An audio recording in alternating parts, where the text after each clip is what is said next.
네, 오늘 우리 주신 하나님 말씀은 지난주에 이어서 사도행전 13장 오늘은 21절에서 25절입니다. 성경 찾아주세요. 사도행전 13장 21절로 25절 말씀입니다. 자, 제가 21절 읽도록 하겠습니다. 그 후에 그들이 왕을 구하거늘 하나님이 베냐민 지파 사람 기스의 아들 사울을 40년간 주셨다가 하시고 다윗의 왕으로 세우시고 주만하여 이르시되 내가 이스라엘 아들 다윗을 원하니 내가 원하는 사람이라 그것은 다 이루리라 하시더니 하나님이 약속하신 대로 이 사람의 후손에서 이스라엘을 위하여 구주를 세우셨으니 곧 예수라. 그가 오시기에 앞서 요한이 먼저 내게 이스라엘을 이스라엘 모든 백성에게 전하라. 같이요. 요한이 그 달려갈 길을 마칠 때에 말하되 너희가 나를 누구로 생각하느냐? 나는 그리스도가 아니라 내 뒤에 오시는 이가 있으니 나는 그 발에 신발끈을 풀기도 감당하지 못하리라 하였으니. 아멘. 다들 잘 지냈습니까? 많은 걸 좀 하세요. 잘 지냈어요? 네. 이렇게 오랜만에 조금 이렇게 많은 숫자 함께 읽어드리는 게 좋은 것 같습니다. 기말고사 팀 친구들 수고 많았어요. 네. 박수. 자, 지난주에 우리는 드디어 이제 이스라엘이라는 그 하나님의 나라의 그 유형 국가가 완성되어진 이후에 과연 그들은 그러면 처음에 하나님께서 아브라함을 불러서 그 나라를 세운 그 뜻을 이루어내고 있는가, 그 사실을 한번 확인해 봤습니다. 세상 나라 가운데 제사장 나라의 사명을 잘 감당했는가, 그 상황을 확인해 봤는데 결과는 처참했습니다. 결과는 이스라엘은 가나안 땅에 정착 후에 빠른 속도로 타락을 했고, 세상 나라의 영향을 주기는커녕 일방적으로 영향을 받고 바알과 아세라와 아스가롯을 섬기는 우상 숭배의 악을 시작을 했었습니다. 그래서 하나님은 범죄한 그 사람들을 그냥 두시지 않고 주변에 있는 여러 나라들, 열강을 통해서 이스라엘을 치셨죠. 그러고 나면 이스라엘이 또 못 살겠다고 하나님께 부르짖으면 하나님께서 한 사람을 세워서 이스라엘을 그 전쟁에서 이기게 하셨는데, 그 사람을 통칭해서 두 글자로 뭐라 한다 했어요? 사사라 한다 했죠. 사사. 이 사사 시대가 대략 350에서 400년 가까이가 진행이 되어지고 12명 이상의 사사가 세워지게 되어지는 거죠. 왜 이렇게 이스라엘이 빨리 타락을 했는가? 크게 두 가지로 찾아봤어요. 첫 번째는 그들이 원래 그 땅에 살고 있는, 지금 정착한 땅의 이름은 뭐죠? 가나안 땅이에요. 그럼 가나안 땅을 뭐가 흐른다? 젖과 꿀이 흐르는 땅. 자, 보세요. 젖과 꿀이 흐르는 알짜배기 땅을 차지하고 있으면 그 땅을 차지하고 있는 사람들은 강한 사람이에요, 약한 사람이에요? 강한 자들이 차지해요. 그래서 왜 아낙 자손, 거인 자손이 거기 살고 있는 거예요. 근데 그들을 완전히 진멸하지 않고, 하나님은 진멸하라 했는데 진멸하지 않고 그들을 일부를 남겨서 자시 지파들의 종을 삼으면서 그 나라 사람들이, 족속들이 가지고 있던 우상들을 받아들이게 된 거예요. 한마디로 말하면 썩기지 말아야 하는데 썩겨버린 거예요. 자, 여러분들도 아마 대놓고 우상을 섬기는 일은 아마 여러분들의 삶 속에 그렇지 않을 거라 믿어요. 또 한 가지는 이 하나님의 나라의 진리, 이 성경이 말씀하는 것이 아닌 이 세상 나라의 가치와 문화와 그 질서에 따라가면 그것 또한 섞이는 것이라는 사실을 여러분 기억하십시오. 자, 두 번째로는 이스라엘 백성들이 왜 이렇게 빨리 타락했는가? 말씀을 가르치는 레위 지파 제사장들이 그 사명을 감당하지 못했기 때문에 그렇다고 했어요. 그들이 얼마나 심각하게 타락했는가? 지난주에 말씀 마무리에 이렇게 레위인이 첩을 이렇게 맞이하고 이런 일들을 한번 말씀을 드린 적이 있죠. 여러분, 여러분의 삶을 오늘 찬양에 함께 드렸던 것처럼 하나님의 말씀의 그 진리 위에 여러분의 말씀을 잘 세워가면 좋겠어요. 이 말씀을 공부하셔야 됩니다.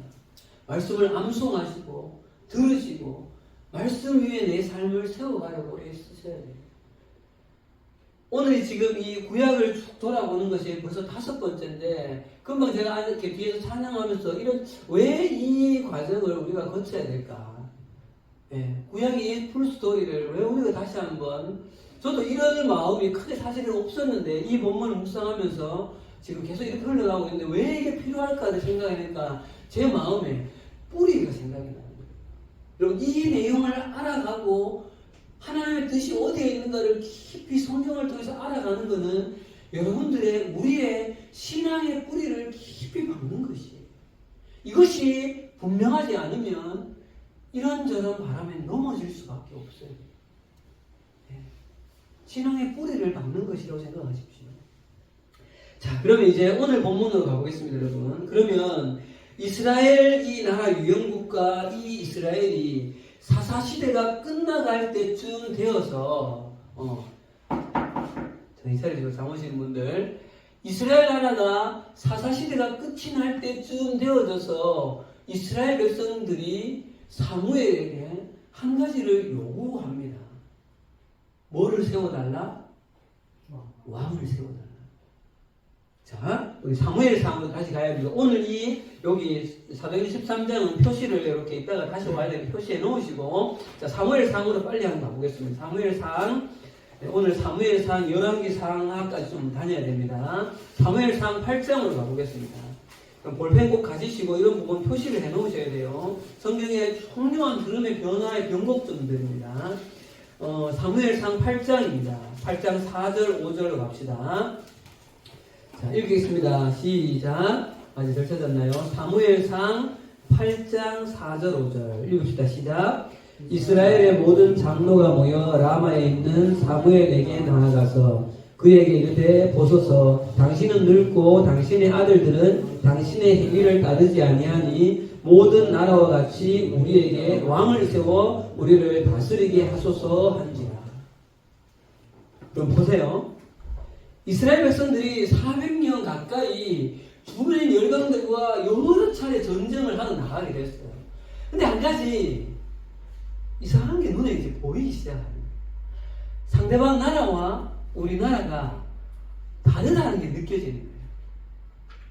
우리나라는 없는데 상대 나라에 있는 게 눈에 들어오는 거죠. 그게 뭐예요? 저쪽 나라에는 왕이 있다는 게 느껴집니다. 여러분, 고대에는 전쟁을 물론 다 같이 가서 막 싸우는 것도 싸웠지만 이런 형태가 많았대요. 이쪽에 한 진영이 이렇게 차지하고 있고 상대 진영도 저기에 많이 있고요. 다 돌격으로 해서 다 같이 싸우는 전쟁보다 이쪽에 대표가 나가고 저쪽에 대표가 나오는 거예요. 대표적으로 누구예요? 골리앗이 그랬잖아. 너 한 명 나와라, 내가 나간다. 싸우자. 그래서 거기서 이기면 거의 게임 끝인 거예요.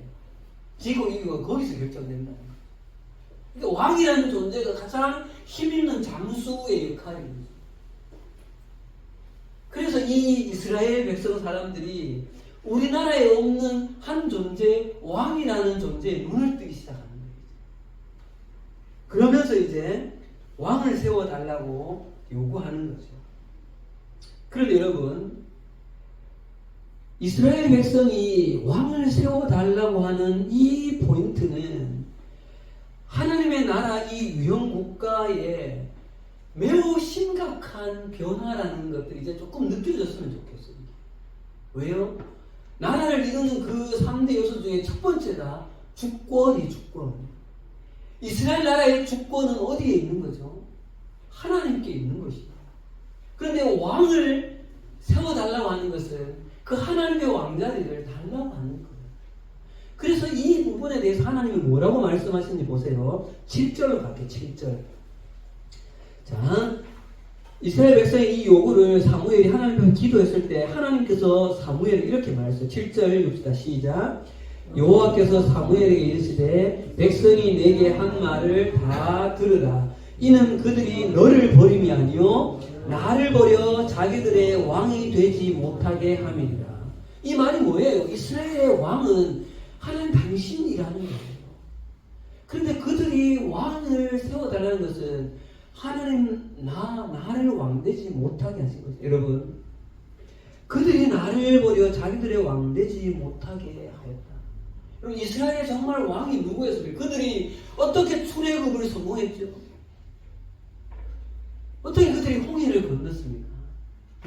그리고 어떻게 요단강을 건너서 들어왔고, 어떻게 그 가나안 족속의 그 애굽의 그 가나안의 튀 족속을 어떻게 이기고 지금 여기 와 있냐?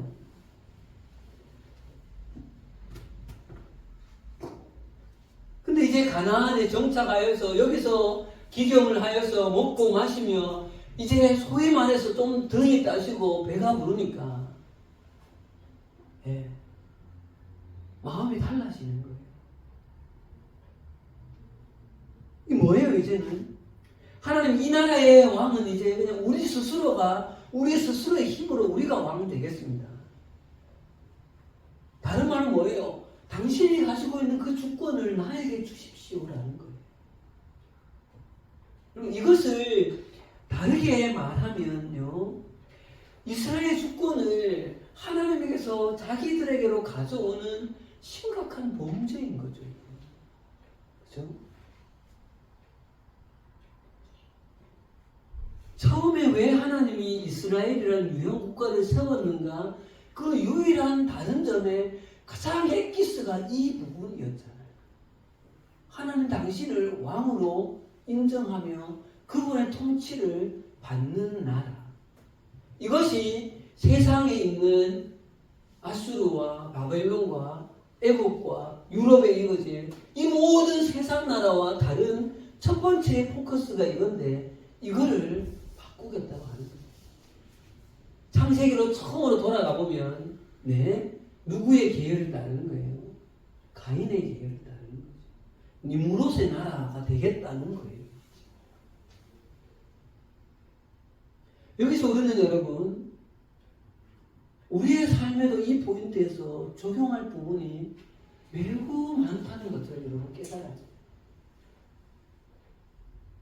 우리도 내 삶이 평안하고 내 삶에 내가 뜻하는 일들로 무엇인가 잘 되어질 때, 그때가 하나님 앞에서 가장 범죄하기 쉬운 때라는 것을 여러분 기억하십시오.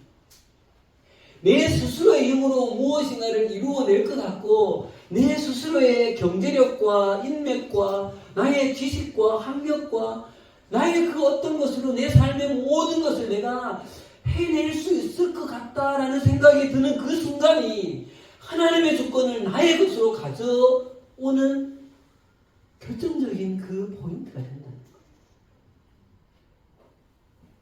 거예요. 그래서 성경 말씀에 많은 곳에 뭐라 그래요? 선자는 넘어질까 주의하라. 선자는 넘어질까 주의하라. 이것은 여러분, 우리나라의 상황을 보아도 대부분 알 수 있어요. 몇 번 말씀드렸죠. 우리가 갔던 그 필리핀 나라와 우리나라의 여러분 차이가 뭐예요? 그 나라는 왜 가서 전도지만 돌리면 수백 명의 아이가 왜 몰려오고, 우리는 지금 밖에서 하루 종일 전도지를 돌려도 과연 여기 한두 사람이 올까요? 그럼 그 차이가 여러 이유가 있을 수 있지만, 경제적인 풍요함이 거기 있지 않을까요? 그렇죠?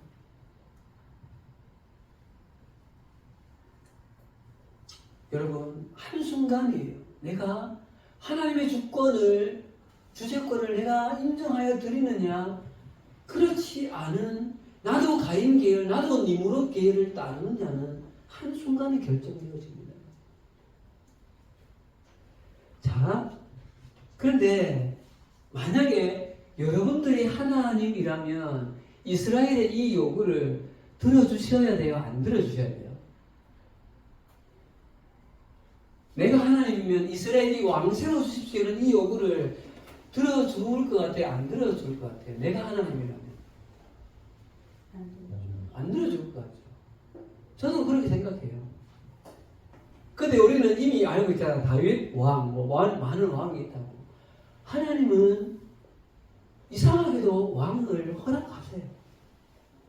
왜 그런지는 저도 사실은 잘 모르겠어요. 솔직히. 왜 하나님이 이스라엘 백성들에게 왕을 허락하시는가?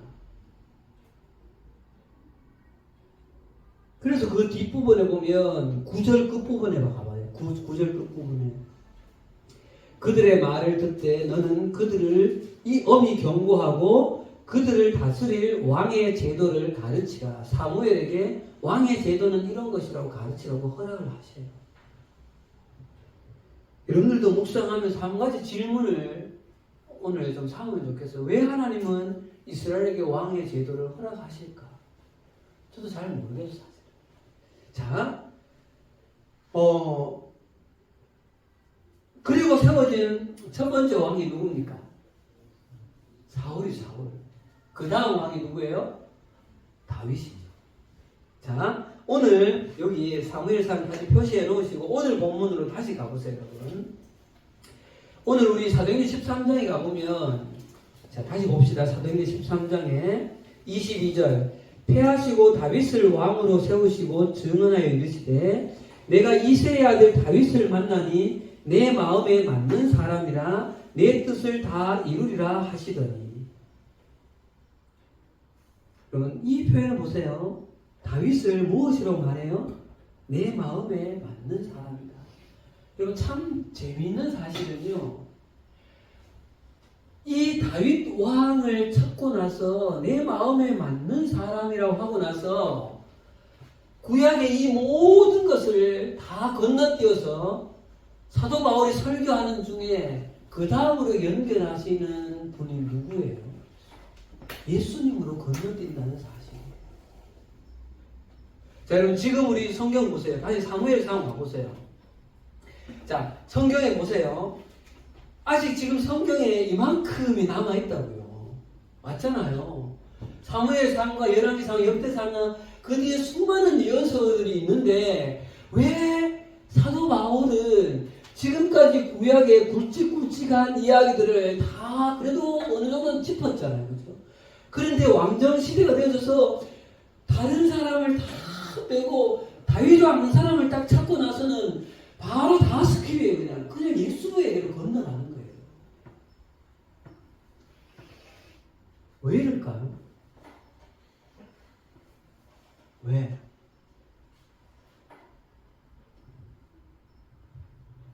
그럼 그 이유를 한 가지 우리가 좀 알아야 해요. 그 이유를.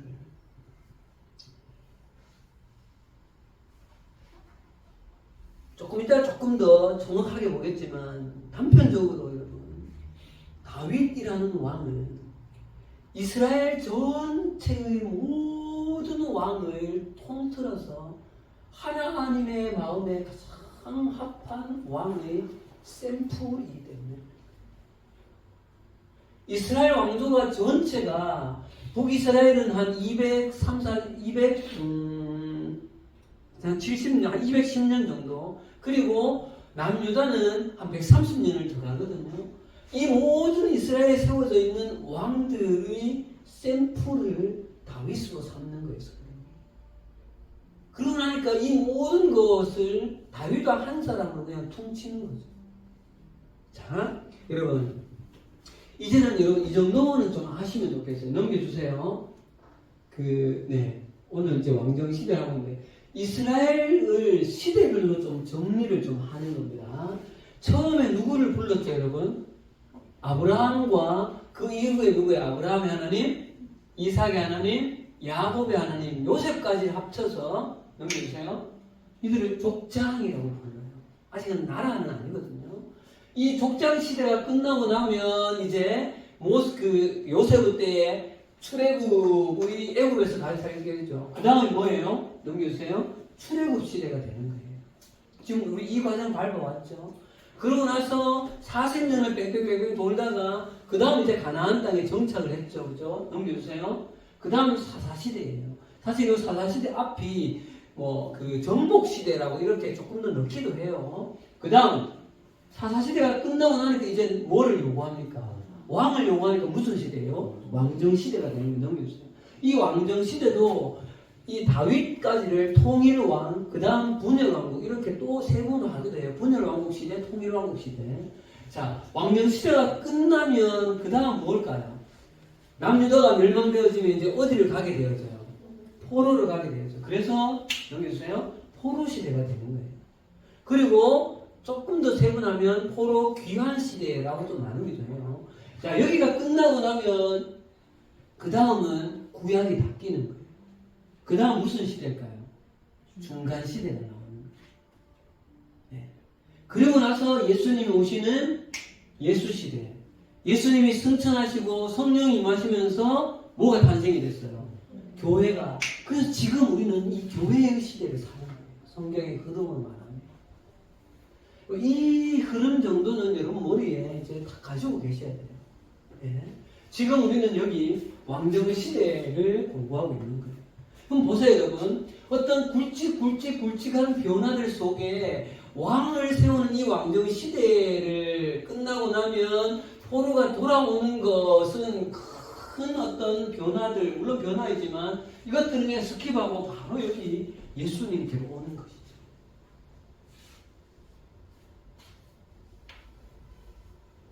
그래서 이 이스라엘 전체 왕을 대표하는 대표성을 우리 다윗 왕으로 보는 거죠. 자, 이런 것과 같은 거 여러분, 조선시대를 대표하는 왕 누구면 누구를 제일 훌륭하게 봐요?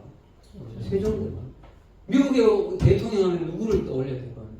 링컨. 이런 거하고 비슷하다. 제가 조금 더 구체적으로 볼게요. 왜 그러면 이러는가? 왜? 자, 이 정도는 아시죠? 다윗 왕의 아들이 누구예요? 무슨 왕이에요? 솔로몬 왕. 솔로몬 왕이 끝나고 나면 솔로몬이 처음에는 하나님께 선하게 잘했다가 말년에 가면 어떻게 되어져요? 심각하게 타락을 하죠. 수천에 막 후궁을 건드리고 막 이렇게 한다. 그리고는 그 이후부터 나라가 갈라지는 거예요. 북 이스라엘, 남 유다. 자, 그러면 북이스라엘을 먼저 가봅시다. 북이스라엘을 한번 가볼 텐데요. 왜 하나님이 이 이스라엘 왕사 전체에 다윗 왕을 찾아내 가는가? 자, 이제는 여러분 왕의 이야기가 나오는 성경은 이제 사무엘이 아니라 어디로 가야 돼요? 열왕기로 이제 가야 되는 거예요. 자, 가보겠습니다. 먼저 열왕기상 16장으로 가볼게요. 열왕기상 16장. 자, 열왕기상 16장으로 갑니다. 뭐 자세히 보려면 끝이 없고요. 열왕기상 16장에 북이스라엘을 대표하는 대표 주자가 한 사람이 나와요. 열왕기상 16장 30절에서 32절. 열왕기상 16장 30절에서 32절 읽읍시다. 30절 시작. 오므리의 아들 아합이 그의 이전의 모든 사람보다 여호와 보시기에 악을 더욱 행하여 느밧의 아들 여로보암의 죄를 따라 행하는 것을 오히려 가볍게 여기며 시돈 사람의 왕 엣바알의 딸 이세벨을 아내로 삼고 가서 바알을 섬겨 예배하고 사마리아에 건축한 바알의 신전 안에 바알을 위하여 제단을 쌓으며 또 아세라 상을 만들었으니 그는 그 이전에 이스라엘의 모든 왕보다 심히 이스라엘 하나님 여호와를 노하게 하였더라. 여러분 보세요. 북이스라엘에 전체 왕이 19명이 있어요. 그 19명의 시작이, 북이스라엘 시작이 여로보암이라는 사람인데요. 처음에는 이 아합 왕이 등장하기 전까지는 여로보암부터 타락을 하기 시작해서 그 이후에 나오는 왕들이 뭐라고 표현하는가 하면 여로보암의 길을 따랐더라. 그래서 하나님 앞에 선하지 못하고 악을 행하더라. 이렇게 했는데 오늘 말씀 보세요. 북이스라엘의 최대의 이 악한 왕이 등장하는데 여로보암의 죄를 따라 행하는 것을 오히려 어떻게 여겼다? 가볍게 여겼다는 거예요. 그리고 이 사람이 바알 신을 철저히 섬기는 그 엣바알의 딸 이세벨을 아내로 삼죠. 이 이세벨이 누구를 데리고 오는가 하면 여러분 갈멜산에서 850대 1로 싸운 선지자가 누구예요? 엘리야. 그 850명의 바알 선지자 450, 아세라 선지자 400명의 그 제사장들을 누가 데리고 오는가 하면 이세벨이 데리고 북이스라엘로 들어오는 거예요. 그리고 북이스라엘에서 공무원처럼 봉급을 줘가면서 이 사람들에게 우상숭배를 하게 만드는 죄를 범한다는 거죠. 그 정도까지 심각하게 타락하는 거죠. 그러고 나니까 뒤로 나오는 자 열왕기하 8장으로 가겠습니다. 열왕기하 8장 그 이후에 뒤쪽으로 나오는 열왕기하 8장 27절 열왕기하 8장 27절 읽읍시다. 시작.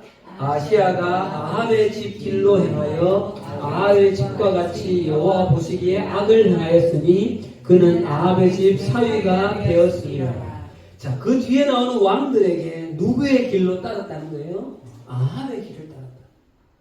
그러니까 여러분 북이스라엘의 19명의 모든 왕은 하나같이 선한 왕이 한 사람도 없었던 거예요. 그래서 여러분 이 열왕기 상하는 대체로 남유다는 거의 멸망할 때 조금만 이야기 나고 북이스라엘에 대한 왕사를 거의 대부분 말해요. 왜 그런가 하면 이스라엘이 왜 망했는가 그 망한 이유를 철저히 설명합니다. 자, 그러면 반대로 가겠습니다. 남유다는 어땠을까요, 여러분? 여러분, 신기한 거는 남유다도 딱 19명의 왕이 세워져요. 근데 이 남유다에는 그래도 몇몇의 하나님 앞에 선한 왕이 있었다는 거예요. 자, 그럼 가봅시다, 여러분. 자, 열왕기하 22장이에요. 열왕기하 22장 2절. 열왕기하 22장 2절입니다. 열왕기하 22장 2절 읽어보겠습니다. 열왕기하 22장 2절 시작. 요시아가 여호와 보시기에 정직히 행하여 그의 조상 다윗의 모든 길로 행하고 좌우로 치우치지 아니하였다. 누구의 길로요? 다윗의 길로 행했다는 거예요. 뒤에 역대하나 이쪽으로 가봐도요, 여호사밧이나 좀 괜찮은 왕이 나오면 꼭 따라붙는 말이 다윗의 길로 행하였다.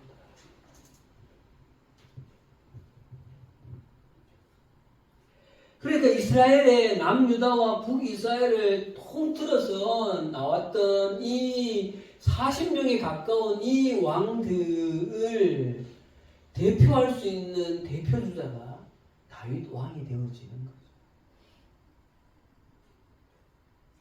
그런데 여러분 한 가지, 여러분 다윗 하면 여러분 뭐가 떠올라요? 다윗 물맷돌. 또 다윗 하면 예찬이 네, 안 좋은 거 뭐 떠올라요? 바세바를 취하고 또 그의 남편인 우리아를 네, 전쟁터 앞서 보내라 해가지고 죽이는 실질적인 살인자는 다윗인 거예요.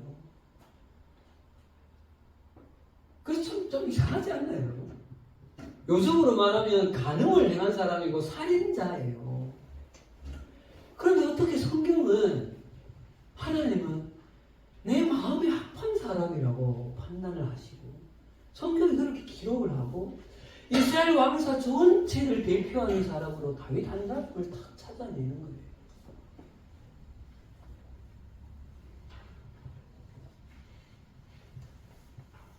왜 그럴까요, 여러분? 왜요? 그럼 이 이유를 찾는 것은 우리의 신앙에 굉장한 중요한 포인트가 되어져요.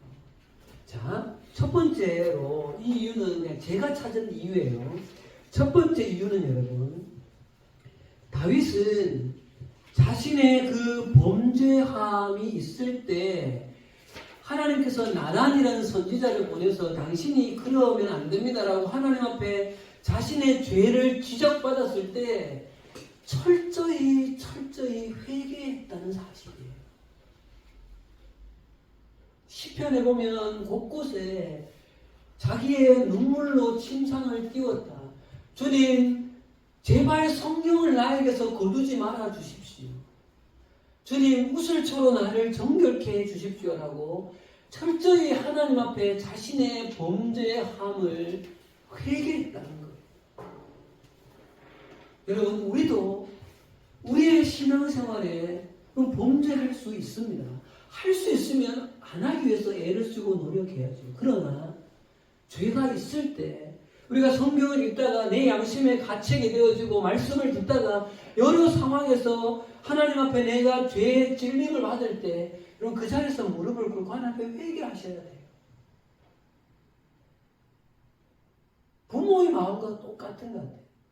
자식이 아빠, 엄마 내가 잘못했습니다라고 올 때 너는 잘못했으니까 더 이상은 나의 아들일 수 없다라고 어느 부모가 이야기해요. 하나님 앞에 우리의 죄악을 그대로 고백하여 나아가는 것, 그것이 있으면 하나님은 용납하신다는 사실. 두 번째 이유는 여러분 좀 더 중요한 포인트예요. 지금 우리가 보고 있는 이 하나님의 나라의 유형국가라는 이 관점으로 보았을 때 매우 중요한 포인트예요. 여러분, 다윗은 자신이 비록 이스라엘의 왕이 되었지만 이 나라의 정말 왕은 자기가 아니다라는 사실을 기억하고 하나님께서 이 나라의 왕이라는 사실을 고백하고 그렇게 살았던 사람입니다. 그렇게 살았던 사람입니다. 자, 시편 24편 7절로 한번 가보겠습니다. 시편 24편 7절. 그리고 시편에 많은 경우 다윗의 시편인데요. 곳곳에 보면 다윗의 놀라운 영성을 볼 수가 있습니다. 자, 시편 24편 7절 같이 읽어봅시다. 시편 24편 7절 같이 읽읍시다. 시편 24편 7절 시작. 문들아 너희 머리를 들지어다. 영원한 문들아 들릴지어다. 영광의 왕이 들어가시리로다. 영광의 왕이 누구시냐? 강하고 능한 여호와시요 전쟁에 능한 여호와시요. 여러분, 대표적인 고백이 이 고백이에요. 하나님 당신이 열방의 왕이십니다. 이스라엘 땅은 물론이고 온 열방의 왕이 하나님 당신이십니다라는 그 고백이 철저하게 있었던 왕이 바로 이 다윗 왕이라는 거죠. 그렇기 때문에 이 구약 성경, 신약 성경의 다윗 바울조차도 이 이스라엘 왕 사이에서 다윗 한 사람을 찾고는 바로 신약으로 건너오는 거죠. 이렇기 때문에 하나님께서 이 다윗에게 놀라운 언약 약속을 하세요. 이것을 정말 유명한 이걸 나단 신탁이라고 하는데요. 자, 한번 찾아볼 때 오늘 정말 꼭 표시해 두십시오. 성경에 사무엘하 7장이에요. 사무엘하 7장. 사무엘하 7장. 여러분, 왜 성경에 다윗을 그렇게 철저히 다윗 계통에서 예수가 오시고 다윗 계통에서 예수 그리스도가 오신 것을 왜 이렇게 철저하게 그것을 따라가느냐? 오늘 이 사무엘하 7장에 나온 이 약속의 말씀 때문에 그래요. 사무엘하 7장입니다. 7장 12절에서 17절까지 읽어보겠습니다. 사무엘하 7장 12절에서 17절 12절입니다. 시작. 내 수알이 차서 내 조상들과 함께 굶을 때에 내가 내 몸에서 날 내 씨를 내 뒤에 세워 그의 나라를 견고하게 하리라. 그는 내 이름을 위하여 집을 건축할 것이요 나는 그의 나라를 다윗을 영원히 견고하게 하리라.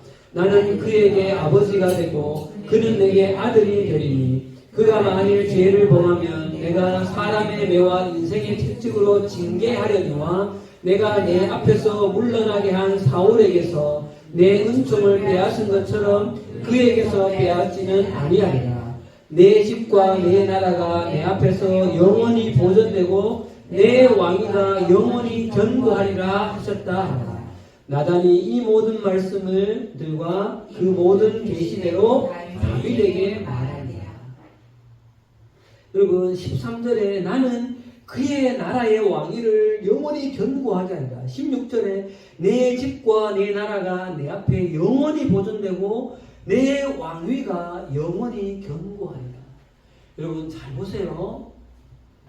이 말씀을 하나님이 얼마나 철저하게 신실하게 지키셨는가 하면 북이스라엘은 여러분 아까 왕이 몇 명이라 했어요? 19명이라 했죠. 그런데 이 북이스라엘 19명의 왕이 바뀌는 동안 이 왕조가 쉽게 말하면 반란이 일어나서 다른 혈통이 왕이 된 것이 무려 9번이나 일어나요. 반란이. 그런데 남유다는 19명의 왕이 서는 동안 단 한 번도 그런 일이 일어나지 않고 다윗의 혈통이 계속 유지되어진다는 사실. 이게 뭐예요, 여러분?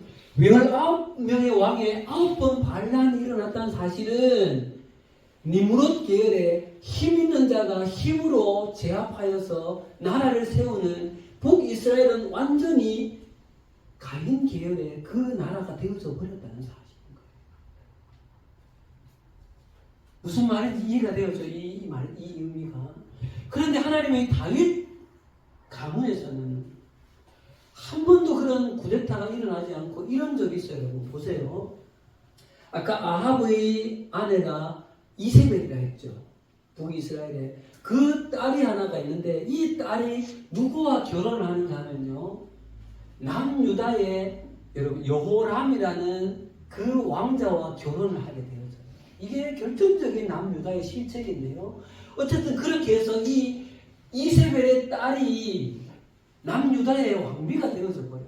그런데 이 이세벨의 이 왕이 그 아내 그 남편이 요람 그 남유다 출신의 이 다윗 계통의 왕이 일찍 죽게 되거든요. 그러니까 이 이세벨의 딸이 이스라엘의 그 남유다의 왕들을 씨를 말리고 다 죽여버려요. 그래서 다윗 왕의 이 혈통이 끊어질 위기예요. 그런데 한 사람이 유일하게 그 다른 어떤 여인에 의해서 살아남게 되어져요. 이 여인의 이 보살핌으로 다윗 왕의 혈통이 계속 이어져 내려간다는 사실.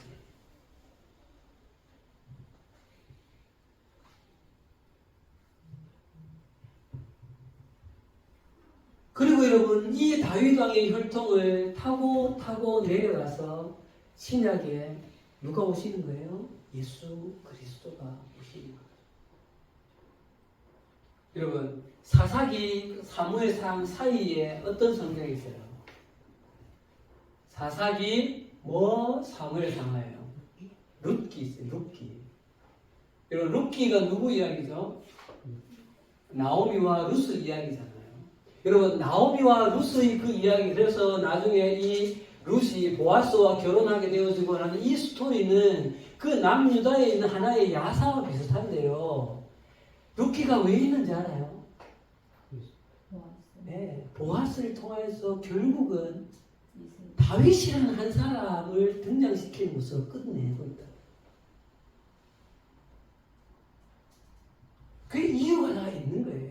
그 룻과 그 나오미의 그 스토리가 물론 그게 중요하죠. 그게 중요한 것이 아니라 이 계통에서 결국은 다윗을 찾아내고 있는 것이야. 자, 이제 말씀을 정리하고 마치겠습니다. 여러분 오늘 본문으로 다시 돌아오세요. 네, 사도행전 13장 22, 23절에 왜 사도 바울이 지금 우리가 있는 곳이 어디예요? 비시디아 안디옥에 지금 우리 있어요. 여러분 기억하셔야 돼요. 비시디아 안디옥에 있어요. 이방 사람들에게 설교하면서 왜 이 다윗 왕을 찾고 그 다음 예수님으로 바로 건너뛰느냐.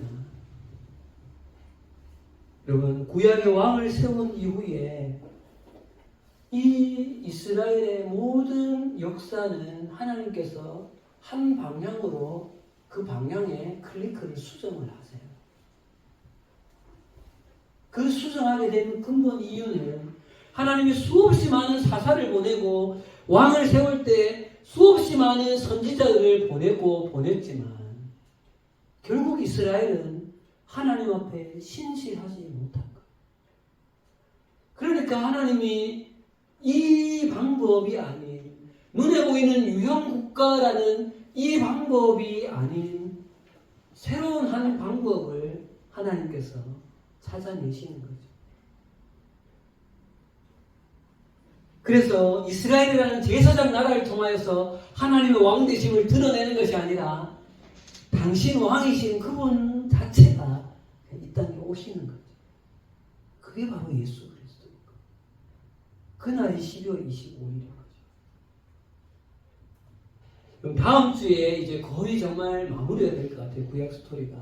이제 조금 예언서들과 중간 사화를 좀 확인을 하면 이제 거의 풀 스토리가 끝이 나요.